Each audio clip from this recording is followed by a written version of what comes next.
Right, hello. I thought I'd do a video on what's going on inside the conservatory. So I done a repot on one of my Nepenphes in the last video, and I thought I'd show you where it actually lives permanently during the warmer months of the year. So this is the conservatory at the moment.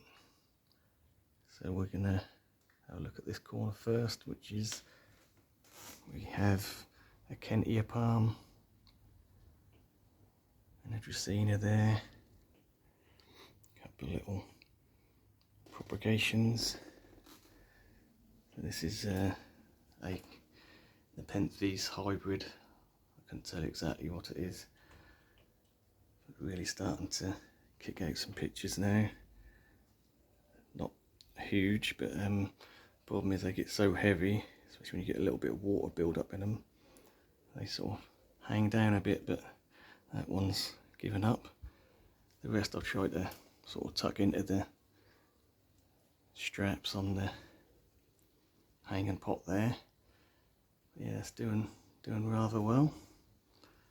So the secret of these Nepenphes, or any carnivorous plant really, is to keep them wet at all times. Obviously the pot and media, but also on the outside of the plant. So I've got a water bottle sitting on the table here as I come in. Just have a look at the temperatures. 25.5 degrees at the minute, so it's not too hot. So every time I walk in here, I'll just give everything a good spray down, and I mean all the plants, not just the carnivorous ones. So obviously it can get quite dry with the hot temperatures. If it gets much over 26, 27, I'll open the door, but in general just having the two side windows open. They're open 24 hours a day, just to let some air flow through so it don't get too hot. It tends to, like I say, I like to keep it sort of 25 plus during the day, and even on an overcast cloudy day like today, it's still producing some heat. But yeah, I'll probably drop down to maybe, I don't know, 17, 18 at night, and then 25 plus during the day. If it gets much over 28, I'll definitely open that door and let a through breeze come through. Right, so we've got this little tree here. I forget the name of it. It's one of these ones where they twist the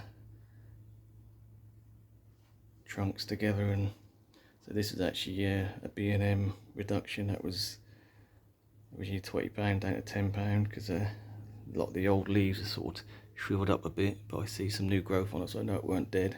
And in the month I've had it, that's really kicked out some good new growth, really healthy looking. Right, so what else have we got? We've got the flamingo plant there, doing well, got some nice flowers on there. Alocasia Petora, the mottled stems and crinkled leaves, one of my favourite alocasias. Got Fiddle Leaf Fig, quite a big one. I got this a couple of years back, about a foot tall. It's now about 5 foot and branching off in several directions. We've got quite a large money tree there. We've got loads and loads of propagations off that.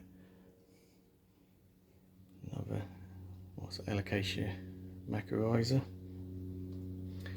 One that always struggles to get through winter, that kind of holds onto the leaves and goes a bit yellow. And then when spring comes it wants to flower, so I cut them off.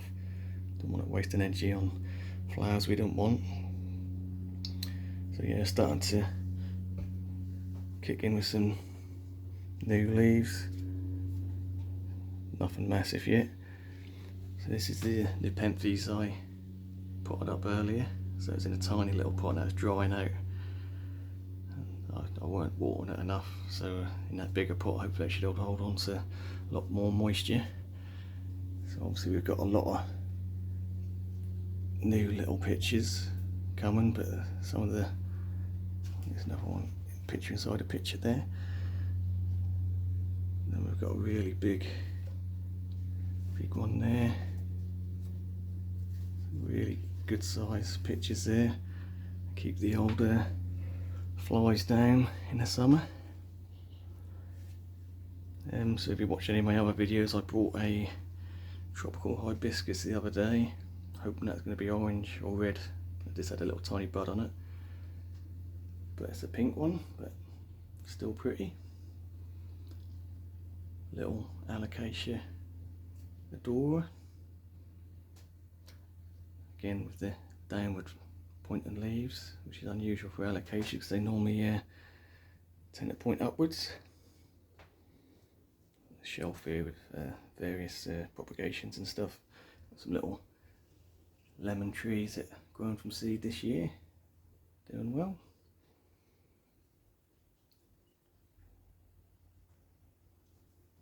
Got the rubber tree there, really nice camouflage effect on the leaves on that. Some devil's ivy or pathos or whatever you want to call it. So we've got some neon and some variegated in there. That's doing well. I just stuck a couple of branches in and let that climb up. Got a little Sansevieria here, which is a rescue one. I bought a little while back, 99p, and we've got 2 new growths coming out. Got an unusual croton. This is one I got from Morrison's a few weeks back. Never really seen a croton in that colour before. Really nice, again, sort of camouflage effect on the leaves. Got a euphorbia that flowers all year round and drops a lot of flowers as well. Obviously lots of little propagations along the way. Little shreks here and rattlesnake calathea. Got a silver sword philodendron there. I got that 2 months ago and it's at least doubled in size. Really vigorous. Got some new growths at the bottom as well. We've got another Kentia palm there, doing well. Cordyline frutatosa. I think that's the kiwi.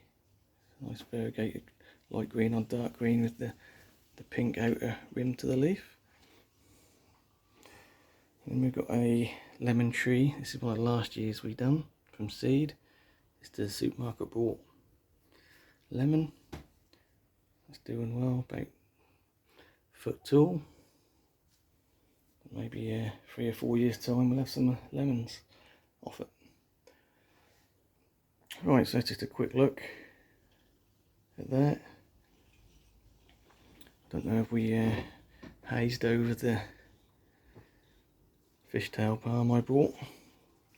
Let's have a little closer look at that. So this is the one I got reduced. I think that was originally 65 down to £30. Absolutely crammed full of stems. Real full. Loads and loads of new growth.